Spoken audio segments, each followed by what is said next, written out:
September 26 2182 அதாவது 2182வது வருஷம் அப்போ ஒரு விண்கல் இட்ஸ் ஹியூஜ். ஓகேவா, இந்த சோலார் சிஸ்டம்ல இருக்கிற பயங்கரமான விண்கல் இதுதான். எர்த்துக்கு ரொம்ப டேஞ்சரஸ் ஆனதுன்னு சொல்றாங்க. அந்த விண்கல் எர்த்தோட மோதுறதுக்கான வாய்ப்புகள் இருக்குது அப்படின்னு சொல்லி இப்போ நாசா சொல்லியிருக்காங்க. சொன்னது மட்டும் இல்லாம இந்த விண்கல்லை பத்தி நம்ம இன்னும் நிறைய தெரிஞ்சுக்கணும் அப்படின்னு சொல்லிட்டு, ஏன்னா 2182 சொல்றப்ப அதை பாக்குறதுக்கு நீங்களும் இருக்க மாட்டீங்க, நானும் இருக்க மாட்டேன். ஆனா எர்த்தை மோத போகுது. டைனோசரை அடிச்ச மாதிரி ஒரு மிகப்பெரிய பிரச்சனையா ஏற்படுமா? இந்த கல்லோட காம்போசிஷன் எப்படி இருக்குது, எர்த்தனால இதை தகர்க்க முடியுமா, இதுல என்னென்ன விஷயங்கள் இருக்குதுங்கிறத எல்லாத்தையுமே தெரிஞ்சுக்கிறதுக்கு நாசா என்ன பண்றாங்கன்னு பாத்தீங்கன்னா, ஒரு பர்டிகுலர் ஸ்பேஸ் கிராஃப்டை எர்த்ல இருந்து அனுப்புறாங்க. இந்த ஸ்பேஸ் கிராஃப்ட் பல கஷ்டங்களை பட்டு OSIRIS REx அப்படின்னு சொல்லப்படுற ஒரு ஸ்பேஸ் கிராஃப்ட் ஃபைனலி இந்த விண் கல்லுலயே போய் லேண்ட் ஆகுதுங்க. இப்ப எப்படி நம்ம சந்திராயன் அனுப்பிச்சு நம்ம நிலாவில் லேண்ட் ஆனோம், அந்த மாதிரி இந்த OSIRIS REx இந்த பெனு அப்படின்னு சொல்லப்படுற ஒரு ஆஸ்டிராய்டு இது இந்த விண்கல் தான் எர்த்ல மோதிடும் சொல்றாங்க 2182 வருஷத்துல. அதுக்கு கொஞ்சம் வருஷம் தான் இருக்குது நீங்க காஸ்மிக் கேலண்டர் பாத்தீங்கன்னா. சோ அந்த ஒரு காலகட்டத்தில் எர்த்தை மோதுறதுக்கு முன்னாடி நம்ம ப்ரிப்பேர்டா இருக்கணும்ல. சோ இந்த ஒரு பர்டிகுலர் கல்லை பத்தி தெரிஞ்சுக்கணும்னு சொல்லிட்டு நம்ம ஒரு ஸ்பேஸ் கிராஃப்ட் அனுப்புறோம். அந்த ஸ்பேஸ் கிராஃப்ட் நம்ம 2018ல அனுப்புறோம். 2016ல அனுப்புறோம். 2018ல இந்த ஸ்பேஸ் கிராஃப்ட் அந்த கல்லை போய் தொடுது. 2023 போன வாரம் இந்த ஒரு பர்டிகுலர் ஸ்பேஸ் கிராஃப்ட் அந்த பெனூன்னு நம்ம எர்த்தை இடிக்க போகிற அந்த ஒரு கல்லோட சாம்பிள்ஸை எடுத்துட்டு அங்கிருந்து மறுபடியும் எர்த்துக்கு ரிட்டர்ன் ஆகி அமெரிக்கால உட்டா அப்படின்னு ஒரு பகுதியில லேண்ட் ஆகி இருக்குது. இப்போ நம்ம கிட்ட இந்த பிரபஞ்சத்துல நம்மள மோதக்கூடிய ஒரு பர்டிகுலர் கல்லோட சாம்பிள் இப்போ நம்ம கையில இருக்குது. இதை பத்தி கேட்கறதுக்கே எக்ஸைட்டிங்கா இருக்குல்ல. இன்னைக்கு வீடியோல இதை பத்தி தான் நம்ம டீடைல்டா பார்க்க போறோம். ரெண்டு விஷயங்கள், எர்த்தை ஒரு கல் அடிச்சு நாசமாக்க போகுதா, ரெண்டாவது விஷயம் அந்த கல்லுக்குள்ள என்னென்ன இருக்குதுங்கிறத நம்ம ஸ்டடி பண்ணோம்னா பிரபஞ்சத்துல உயிரினம் எப்படி தோன்றுச்சுங்கிறதை நம்ம தெரிஞ்சுக்க முடியுங்கிறாங்க. அதாவது நீங்க, நான், உங்களை சுத்தி நீங்க பாக்குற ஒரு புல்லா இருக்கட்டும், ஒரு பூச்சியா இருக்கட்டும், எல்லாமே எப்படி பிறந்துச்சுங்கிறத இப்ப நம்ம எடுத்துட்டு வந்துட்டு இருக்கிற சாம்பிள் எடுத்தோம்னா வாழ்க்கையோட சீக்ரெட்டே கண்டுபிடிச்சிடலாம்னு சொல்றாங்க. ஸோ என்னங்கிறத டீட்டெயிலாக பார்க்க ஆரம்பிக்க அப்புறம் ஒரு ஆப்சல்யூட்டா கிரேசியான வீடியோ. பட் அதெல்லாம் நம்ம பார்க்க ஆரம்பிக்கிறதுக்கு முன்னாடி நீங்க இந்த சேனலை சப்ஸ்கிரைப் பண்ணுங்க. அப்போ தான் இந்த மாதிரி எக்ஸைட்டிங்கான நியூஸஸ் உங்களுக்கு ஸ்பேஸ்ல இருந்து பக்கத்து ஏரியா வரைக்கும் எல்லாமே நோட்டிஃபிகேஷன்ல டெய்லி சேரும். Now let's get started. Hello everyone, நான் Madan Gowri and hello my dear MG squad.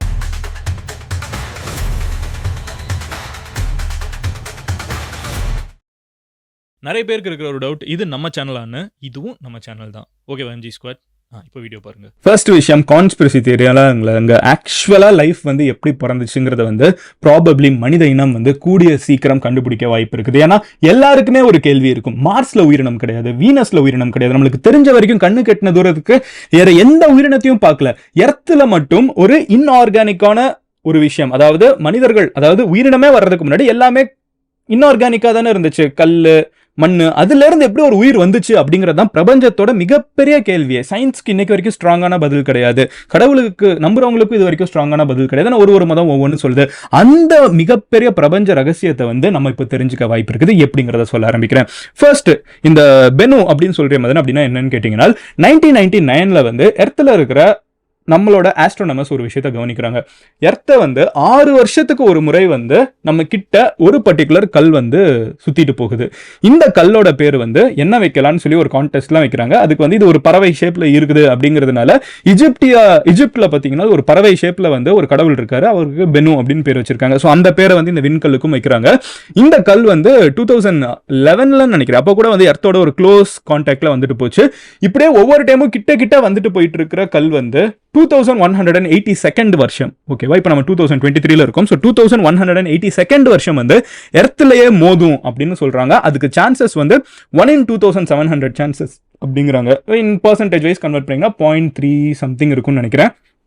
இது ரொம்ப கம்மியான பர்சன்டேஜா நம்மளுக்கு தெரியலாம். பட் ஸ்பேஸ்ல நடக்கக்கூடிய பாசிபிலிட்டிஸ்ல பாத்தீங்கன்னா 1 in 2700ங்கிறது ஒரு நல்லாவே இருக்கிற ஒரு பர்டிகுலர் ப்ராபபிலிட்டி. ஓகேவா, சோ இந்த மாதிரி இருக்கிறதுனால இப்போ நம்ம எல்லாருமே நினைச்சிட்டு இருந்ததுனால அப்ப இந்த கல்லை பத்தி நம்ம தெரிஞ்சுக்கணுமேங்கிற ஒரு கியூரியாசிட்டி இருந்துச்சு. ரெண்டு காரணத்துக்காக. ஒன்னு, இந்த மாதிரி இருக்கிற விண்கல்கள் அதுவும் இந்த பெனு அப்படின்னு சொல்லப்படுற ஒரு விண்கல் இந்த மொத்த சோலார் சிஸ்டமும் உருவாச்சுல, அப்போ இருந்து சோலார் சிஸ்டத்துக்குள்ளேயே சுத்திட்டு இருக்கிற ஒரு பர்டிகுலர் விண்கல்னு சொல்லி எதிர்பார்க்கப்படுது.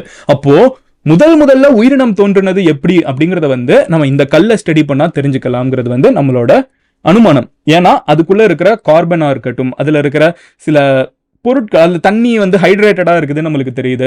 ஸோ இதெல்லாம் பார்க்குறப்போ உயிரினம் எப்படி முதல்ல தோன்றி இருக்கும் அப்படிங்கிறத வந்து நம்ம இதோட இப்போ இருக்கிற காம்போசிஷன். ஜென்ரலாக ஒரு விஷயம் சொல்லுவாங்க, every stone has a story to டெல்னு. நீங்கள் உங்கள் வீட்டுக்கிட்ட சாதாரணமாக கிடக்கிற ஒரு ஜல்லி போட்ட கல்லாக இருக்கட்டும், அந்த கல் வந்து நம்மளுக்கு ஒரு சாதாரண கல், ஆனால் அது உருவாகிறதுக்கு எத்தனை மில்லியன் வருஷம், எத்தனை மண்ணுக்குள்ள புதஞ்சு கிடந்திருக்கும்.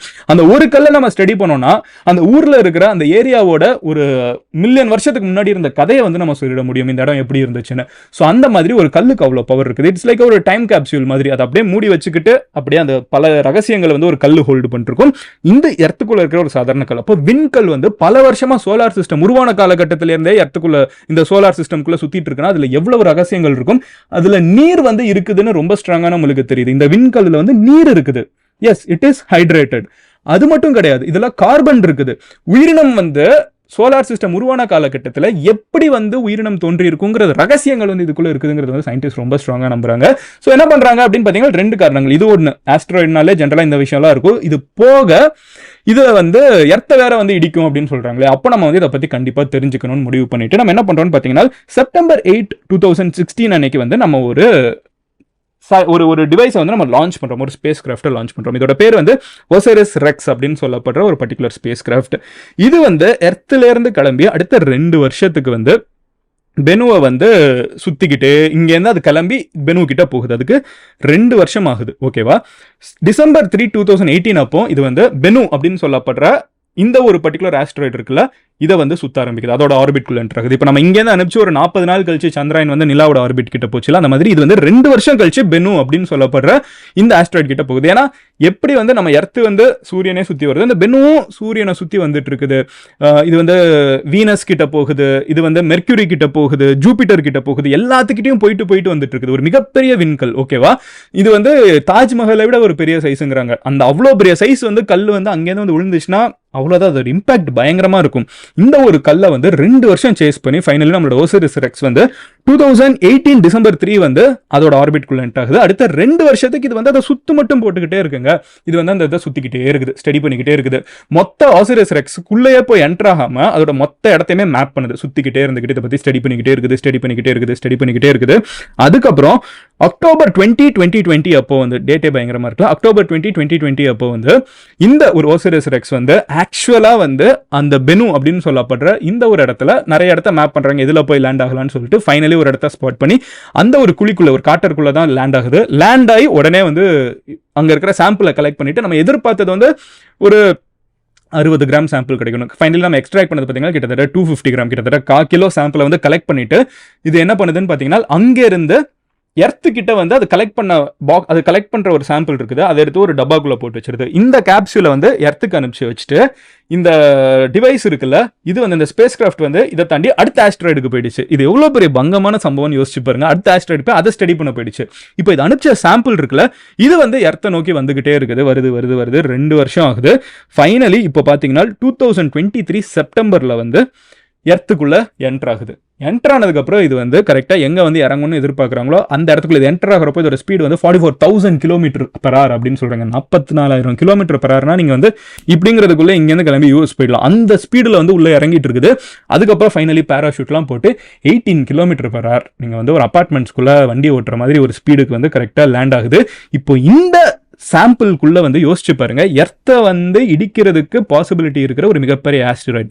எர்த்தில் முதல்ல எப்படி உயிரினம் தோன்றி இருக்குங்கிற ரகசியம் கொண்ட ஒரு பர்டிகுலர் ஆஸ்டிராய்டு. அதுல இருந்து நம்ம சாம்பிளை இருக்கிறதுலே பெஸ்ட் இடம் எதுன்னு பார்த்து, இருக்கிறதுலே தேவையான சாம்பிள் என்னன்னு பார்த்து, நம்ம நினைச்சதை விட அதிகமான சாம்பிளை இப்போ எடுத்துட்டு எர்த்துக்கு ஆட்டோமேட்டிக்காக நம்மளோட ரோபோட்ஸ் திரும்பி வந்திருக்குது. கரெக்டாக இது எல்லாமே ஆட்டோமேட்டடாக நடந்திருக்குது.